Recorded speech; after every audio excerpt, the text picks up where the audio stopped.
नमस्कार दोस्तों, welcome back to my channel.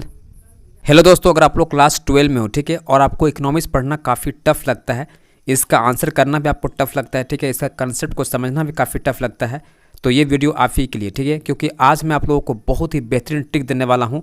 Economics में पास करने का बहुत ही खतरनाक ट्रिक देने वाला हूँ, जिससे फॉलो करके आप बहुत कम पढ़ाई करके, ठीक है, बहुत अच्छा स्कोर कर सकते हो इकोनॉमिक्स में, ठीक है। तो पूरा फुल वॉच कीजिएगा, पूरा आपको समझ में आएगा, ठीक है। देखिए, इकोनॉमिक्स का दो पार्ट होता है, ठीक है।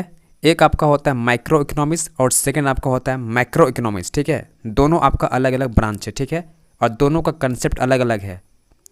चलिए सबसे पहले बात करते हैं माइक्रो इकोनॉमिक्स का, ठीक है। देखो इसमें होता क्या है, माइक्रो इकोनॉमिक्स में अच्छा नंबर लाना है तो आपको, ठीक है, अधिक से अधिक कॉन्सेप्ट को डायग्राम या कर्व के माध्यम से समझाना है, ठीक है।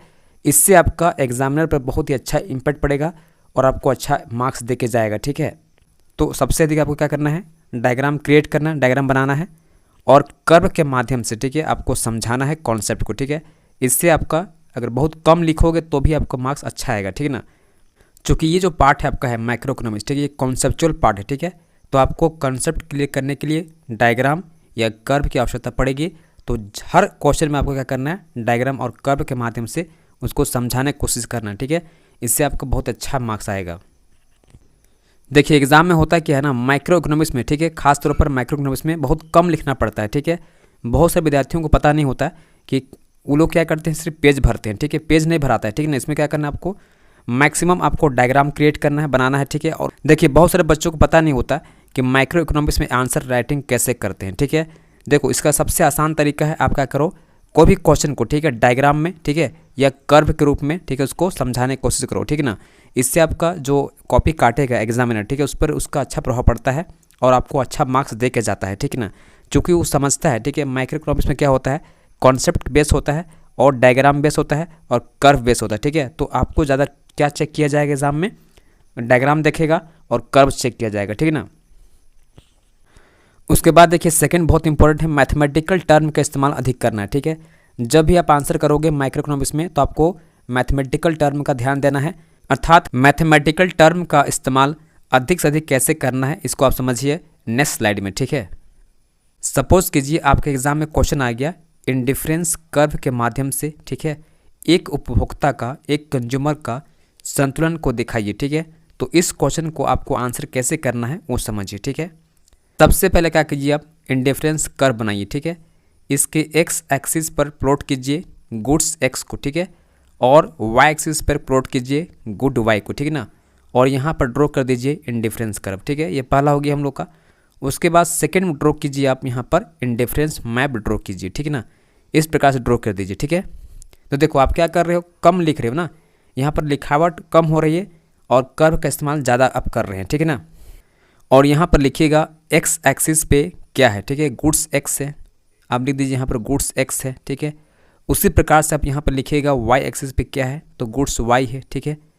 फिर आप लिखिए यहाँ पर IC1 क्या बता रहा है, ठीक है, IC2 क्या बता रहा है, ठीक है, और IC3 क्या बता रहा है, ठीक है। आप इसको लिख दीजिए, है ना, ये बहुत इंपॉर्टेंट है, ठीक है। यहीं से आप क्या होगा, आप लिखोगे कम, ज़्यादा आप क्या कर रहे हो, इस्तेमाल कर रहे हो, मैथमेटिकल टर्म्स का इस्तेमाल कर रहे हो और कर्व्स का इस्तेमाल कर रहे हो और आप ग्राफ का इस्तेमाल कर रहे हो, ठीक है। यही आपको करना है किसमें, माइक्रो इकोनॉमिक्स में, ठीक है, पूरा आपको फुल मार्क्स आएगा। उसके बाद इस क्वेश्चन का सेकंड पार्ट आपका आता है बजट, ठीक है ना। तो आपको क्या करना है, एक्स एक्सिस पे गुड्स एक्स लेना है और वाई एक्सिस पर आपको गुड्स वाई लेना है, ठीक है। और इस प्रकार से आपको एक बजट लाइन प्लॉट करना है, ठीक है। और यहाँ पर ध्यान रहे आपको मैथमेटिकल टर्म का इस्तेमाल ज़्यादा करना है, ठीक है। यहाँ पर लिख दीजिए यहाँ एक्स क्या है, ठीक है, ये गुड्स एक्स है, ठीक है, एक्स एक्सिस पे गुड्स एक्स है।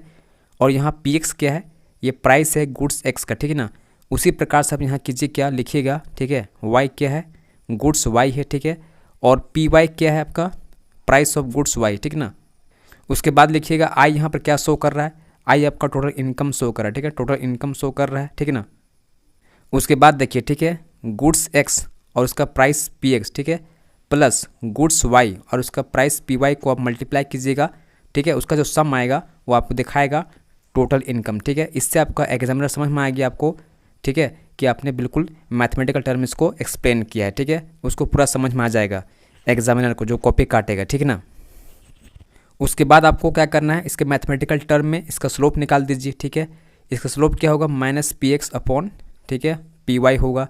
ये सबसे बड़ा टर्म हो गया इसके लिए, ठीक है। उसके बाद दिखाइएगा आई अपॉन पी आई, ठीक है। ये क्या है आपका, ये आपका वाई एक्सिस का, ठीक है, वाई एक्सिस का क्या है, इंटरसेप्ट दिखाइएगा, ठीक है। अगर आप इतना कुछ लिख लेते हो, ठीक है, तो समझो कि आपका बहुत ही अच्छा मार्क्स आने वाला है, ठीक है ना। एकदम बहुत कम आप वर्ड यूज़ कर रहे हो, आप मैथमेटिकल टर्म का इस्तेमाल कर रहे हो और कर्व का इस्तेमाल कर रहे हो, ठीक है। यही चाहता है एग्जामिनर, ठीक है ना। आपसे यही चीज़ मांगा जा रहा है, ठीक है। आप सिर्फ लिख रहे हो, लिखना नहीं है, ठीक है। क्या करना है आपको, मैथमेटिकल टर्म का इस्तेमाल करना है और कर्व का और डायग्राम का इस्तेमाल ज़्यादा करना है, ठीक है। उसके बाद, ठीक है, इस क्वेश्चन का जो थर्ड पार्ट होगा वो आपको इस डायग्राम को प्लॉट करना होगा, ठीक है ना। और यहाँ पर जहाँ पर इक्विलिब्रियम हो रहा है, ठीक है ना, वहाँ पर लिखिएगा मार्जिनल रेट ऑफ सब्स्टिट्यूशन, ठीक है, X for Y is equal to marginal rate of substitution, ठीक है, Y for X is equal to P X, ठीक है, अपॉन पी वाई, ठीक है। ये लिख दीजिएगा, ठीक है ना। इससे आपका पूरा कॉन्सेप्ट क्या हो गया, पूरा क्लियर हो गया, ठीक है ना। आपको यहाँ पर, ठीक है, एग्जामिनर फुल मार्क्स देके जाएगा, ठीक है। बिल्कुल आपको चिंता नहीं करना है। उसके बाद देखिएगा माइक्रो इकोनॉमिक्स में पास करने का बहुत ही खतरनाक ट्रिक, ठीक है। देखो इसमें करना क्या है, आपको फैक्ट को दिमाग में रखना है, ठीक है। क्या करना है, ध्यान दीजिएगा, आपको फैक्ट को ध्यान में रखना है, ठीक है। उसके बाद देखिए सेकंड पॉइंट, ठीक है, केवल आपको महत्वपूर्ण पॉइंट को याद रखना है, ठीक है। कुछ ही ऐसे पॉइंट होते हैं, ठीक है, माइक्रो इकोनॉमिक्स में जो काफ़ी इंपॉर्टेंट होते हैं, ठीक है, उनको सिर्फ आपको दिमाग में रखना है, ठीक है। उसके बाद देखिए आंसर हमेशा बुलेट पॉइंट में देना है, ठीक है। आप ऐसे करके दे सकते हो, ठीक है, ऐसे करके दे सकते हो, या 1 2, है ना, इस प्रकार से 1 2 3 पॉइंट बनाकर आप आंसर लिखो, या ए बी सी इस प्रकार से पॉइंट बना के, ठीक है, आपको आंसर करना है, ठीक है।